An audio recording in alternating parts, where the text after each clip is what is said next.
আসসালামু আলাইকুম। প্রিয় দর্শক, ছোট পরিসরে গড়ে তোলা এটা হচ্ছে আমার কৃষি প্রজেক্ট। অর্থাৎ একটা পরিবারের জন্য শাকসবজির যে চাহিদা সেটা পূরণের জন্যই আমি এই কৃষি প্রজেক্টটা তৈরি করেছি। তো এটার আমি চারপাশ দিয়ে নেটিং করে দিয়েছি যাতে হাঁস, মুরগি বা গরু, ছাগল কোনো কিছু না আসতে পারে। আর আমার পাশে যেহেতু প্রচুর পরিমাণে মুরগি রয়েছে এবং তারা যদি একটু সুযোগ পেয়ে তাহলে এই গাছগুলো সব নষ্ট করে ফেলবে। অর্থাৎ ছোটতে যখন আমি লাগিয়েছিলাম তখনই নষ্ট করে ফেলতো। তো এতদিন পর্যন্ত এইটুকু বড় হয়েছে বা সুস্থ সবল আছে, ভালো আছে শুধুমাত্র নেটিং করার কারণে। তো এখানে আমি লাগিয়েছি হচ্ছে বেগুন গাছ, টমেটো গাছ, তারপর কিছু মূলা গাছ এবং হচ্ছে সরিষা শাক লাগিয়েছিলাম। আর তার সাথে হচ্ছে ফুলকপি এবং কিছু মটর শাক বুনেছিলাম। এছাড়াও এখানে আছে হচ্ছে কিছু মরিচ গাছ এবং হচ্ছে ভুট্টা গাছ। তো এই বেগুনগুলা আমি হচ্ছে যখন কেবল ছোট থাকে তখন আমি এটা হচ্ছে পলিথিন দিয়ে দিই, যাতে হচ্ছে পলিথিন দিয়ে মুড়ে দিই এই কারণে যাতে হচ্ছে এখানে কোনো পোকা আক্রমণ করতে না পারে বা ছিদ্র করে কিছু শোষক পোকা আছে যেগুলো হচ্ছে ভেতরে ডিম পাড়ে এবং হচ্ছে সেই ডিমগুলো হচ্ছে কীট হয়ে বেগুনটা তখন একসময় গিয়ে নষ্ট করে ফেলে এবং বেগুনটা যে পচে যায় অথবা হচ্ছে ভিতরে পোকা হয়ে যায়। তো যার কারণে আমি যদি পলি দিয়ে ঘিরে দিই তাহলে হচ্ছে সেই পোকাগুলো আক্রমণ করতে পারে না। আর এটাতে একটা সুবিধা হয় যে আমি হচ্ছে সুস্থ সবল এবং হচ্ছে তাজা ফলমূল শাকসবজি আমি খেতে পাই। আর এখানে কোনো কীটনাশক বা হচ্ছে কোনো স্প্রে করি না। যদি কীটনাশক বা স্প্রে করব আমি তাহলে হচ্ছে বাজার থেকে আমি কিনে খেতে পারতাম। কিন্তু আমার মূল লক্ষ্য এবং উদ্দেশ্য হচ্ছে যে বিষমুক্ত বা কীটনাশক মুক্ত স্প্রে মুক্ত হচ্ছে শাকসবজি খাওয়া। তো এখানে দেখতে পাচ্ছেন যে দেখা যাচ্ছে একটা মূলা গাছ এবং এটা হচ্ছে বড় হয়ে গেছে, মূলাটাও বেশ বড় হয়ে গেছে। তো আমি এখন এগুলো হচ্ছে খাওয়া শুরু করব। বাসায় আমি তুলে দেবো অলরেডি। আর এই যে এখানে কিছু টমেটো গাছ রয়েছে। এই টমেটো গাছগুলো আমি প্রথমে লাগিয়েছিলাম, মাশাআল্লাহ তখন বেশ ভালোই ছিল, কিন্তু হঠাৎ করে কী কারণে মনে হচ্ছে মাকড়ের আক্রমণ হয়েছে।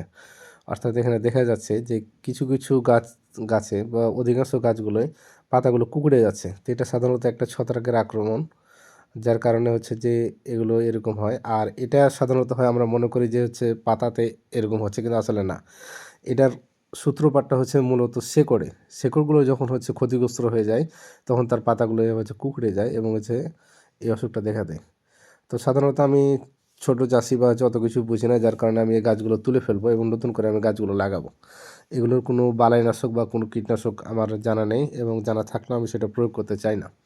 এগুলো হচ্ছে আমার ফুলকপি গাছ। তো ফুলকপি গাছগুলো কেবল বড় হয়েছে কিন্তু আর কি এখনও ফুলকপি ধরেনি বা ধরার মতো হয়নি। কেবলই মনে হচ্ছে মুকুলটা আসছে। গাছগুলো বেশ ভালোই রয়েছে। আর এর পাশেই দেখতে পাচ্ছেন আমি কিছু হচ্ছে লাগিয়েছিলাম, ছোলা বুনেছিলাম। ওই ছোলা থেকে হচ্ছে শাক বের হয়েছে, এই দেখেন গাছ বের হয়েছে। গাছগুলো যদিও খুব একটা ভালো হয়নি। তো আমি হচ্ছে এখানে এখন গোবর সার বা হচ্ছে খোল পচা সার আমি প্রয়োগ করব। তারপরে দেখা যাবে যে গাছগুলো বেশ সুস্থ সবল এবং হচ্ছে তরতাজা হয়ে যাবে। তখন একটা ভিডিও করে আপনাদের দেব।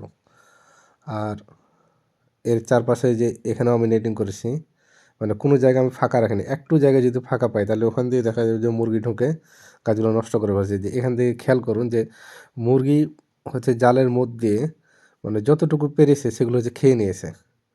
মানে মাথাটা ভরে দিয়ে জাস্ট যতটুকু হাতে পেয়েছে, যতটুকু সম্ভব হয়েছে তার পক্ষে ততটুকু খেয়ে নিয়েছে এবং সেগুলো হচ্ছে নষ্ট করে ফেলেছে। আর যেগুলো হচ্ছে ছুঁইতে পারেনি বা দূরে আছে সেগুলো কেবল টিকে আছে। এই হচ্ছে মুরগির অবস্থা। আর মুরগি হচ্ছে এতটাই দুষ্টু এবং হচ্ছে শয়তান প্রকৃতির। এই মুরগিগুলো নিয়ে আমি খুব বিপদে আছি। যদিও যখন মুরগি দেখি বা খামারে যাই তখন ভালো লাগে।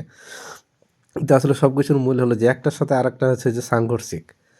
অর্থাৎ একটা করার পর যখন আমরা অন্য কিছু একটা করতে যাব তখন সেখানে দেখা যায় যে আগের জিনিসটা আমাকে বাধা দিচ্ছে। তো এই যে আমার সুস্থ সবল শাকসবজিগুলো বা তরতাজা দেখা যাচ্ছে, এগুলো নষ্ট করা মুরগির জন্য হচ্ছে জাস্ট আধা ঘন্টার ব্যাপার। আধা ঘন্টার মধ্যে এই বেগুন গাছ শুদ্ধ সব কিছু খেয়ে ফেলবে। পাতা থেকে শুরু করে যা আছে সব কিছু নষ্ট করে ফেলবে। তো এই ধরনের ভিডিও যাদের ভালো লাগে, যারা শাকসবজি চাষ করতে চান, তারা আমার চ্যানেলটি সাবস্ক্রাইব করবেন এবং লাইক কমেন্ট করবেন।